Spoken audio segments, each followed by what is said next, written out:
একটু। এটা কি কি কি এটা লকরিং কিট। ওকে।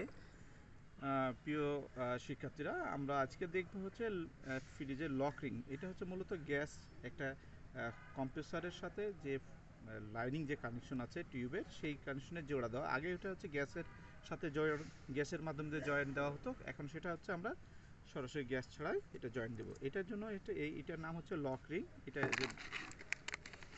যে এটা এভাবে কিনে পাওয়া যায়। আর এই হচ্ছে লকরিং মেশিন। এটা হচ্ছে একটা পাঞ্চিং মেশিনের মতন একটা জিনিস।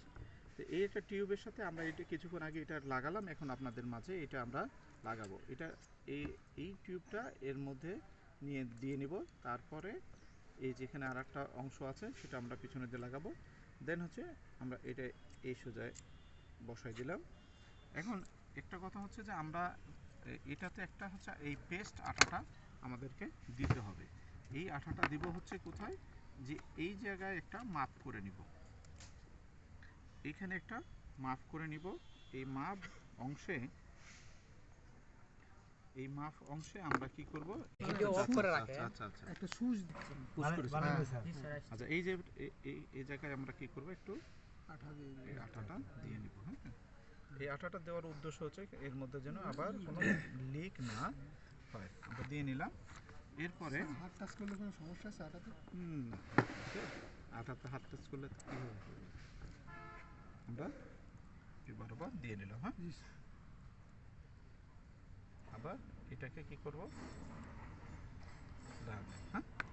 এখন আমরা এই 5 মিনিট মেশিনটা আমরা লাগাবো কিভাবে, এটা দেখেন। এটা একটা ডান সাইডটা স্থির রাখতে হবে আর বাম সাইডটা দিয়ে খেলতে হবে। হ্যাঁ, এটা অটোমেটিকভাবে যেখানে দরকার হবে, যত সাইজ হবে তখন এটা লক হয়ে যাবে। দেখেন এটা কীভাবে আটকাচ্ছে, এটা একটু একদম ধরো, এই লকের সাথে এটা হয়ে গেল। তারপরে এটা আমরা পরিমাণ মতো মাপ কি করব, আমরা চাপ দিব। ডান হাতটা ঠিক রেখে এটা একটু ডান হাতটা ঠিক রেখে, ওকে, খুবই সোজা জিনিস। হ্যাঁ, এটা খুবই সোজা। তাহলে আমাদের এই কাজটা হয়ে গেছে। হ্যাঁ, এখান দিয়ে এখন কি হবে, গ্যাস যাতায়াত করবে নাকি, এই যে শেষ, লিক থাকবে না, এর মধ্যে কোনো লিক থাকবে না। এটা হচ্ছে লকরিং কিভাবে সেট করা হয় আজকে আমরা দেখে নিলাম। না না না না, লকরিং কিভাবে সেট করতে হয় সেটা আজকে আমরা একটু দেখে নিলাম। তো সবাইকে ধন্যবাদ।